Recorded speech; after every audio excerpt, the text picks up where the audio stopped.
Hey there, Care Blazers. Welcome back to the place where we talk about everything dementia. Dr. Natalie here, and today's video is on a touchy subject, a subject that many people have very strong emotions about: guns. We all know it's our Second Amendment right to bear arms. But what about if your loved one has dementia? At what point is it okay to take their guns away? Is it okay to take their guns away? How do you know when they are no longer safe to have a gun? Today's video is fully loaded with everything you need to know about dementia and gun ownership.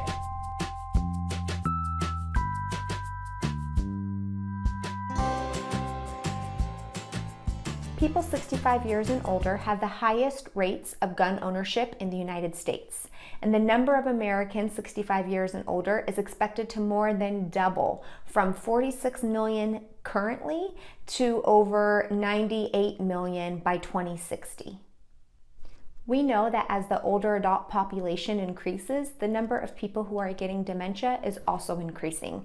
So currently, somebody gets Alzheimer's disease about every 66 seconds. By 2050, that number is going to go down to about every 33 seconds somebody is going to get Alzheimer's disease. And that's not even talking about all the other different types of dementia out there, which would just raise these numbers. So older people like to have guns. The older population is growing. As the population grows, more and more people are going to have dementia. Hence, this is why it's important to talk about gun ownership and dementia. Since some symptoms of dementia could include things like confusion, delusions, hallucinations, paranoia, depression, personality changes, it's important to give some attention to the fact that somebody who may have been great at handling guns in the past may no longer be able to handle a gun safely currently. So I'm sure some of you Care Blazers could relate out there that you have a loved one who used to be able to work the TV remote without any issue, and now they can't work a TV remote unless it looks something like this. A firearm is no different. Just like we want to take time to think about when driving is no longer safe for somebody with dementia, we also need to be taking time to think about when owning a firearm is no longer safe for somebody with dementia. A brief Google search showed no shortage of horror stories of elderly people with dementia who killed their wives, their doctors, their children, or were even killed themselves after trying to shoot their family.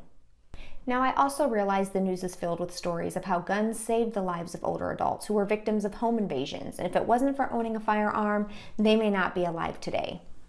I'm willing to bet that most of the people in these headlines weren't older adults who had dementia.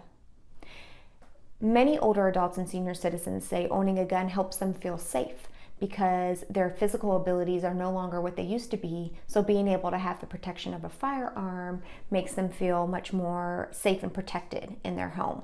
And that's completely fine.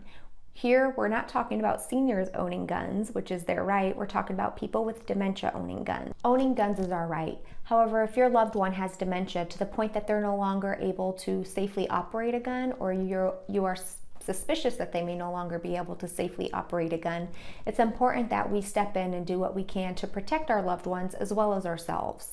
Just as we don't allow kids to own guns, the same logic applies to our older adults with dementia. Here are some signs that your loved one may no longer be safe to handle a firearm. They no longer recognize people that they once knew. They're prone to getting infections like urinary tract infections, which leads to a lot of confusion. They have delusions, hallucinations, their eyesight is extremely poor, they have sundowning symptoms, or maybe they're paranoid. All of these symptoms make it more likely that your loved one can get confused and perceive a safe situation as one that's dangerous. Finally, if your loved one has depression or significant personality changes along with their dementia, that might also be a sign that they're no longer safe to operate a firearm. Did you know that older adults, 65 years and older, have the highest rate of suicide compared to any other age population? In fact, white males, 85 years and older, commit suicide 4 times more than the general population. And people with dementia are more likely to suffer from depression than those without dementia. So even if your loved one has never had problems with depression before, or has never thought about suicidal ideation, it's something to give thought to in terms of having a firearm in the home with somebody with dementia and depression. Okay, Careblazers, I hope this video has been helpful and has got your wheels turning a little bit about whether or not the risks start to outweigh the benefits of gun ownership with somebody who has dementia. Next week, I will do a follow-up video about how to remove a gun from a home if that's your decision, or how to keep a gun in the home where somebody has dementia, but to store it safely, and how to even have a conversation with your loved one about these things. What are your thoughts about gun ownership and dementia? Let me know by leaving a comment below. Also, if you haven't joined me over on my brand new Facebook page, please do.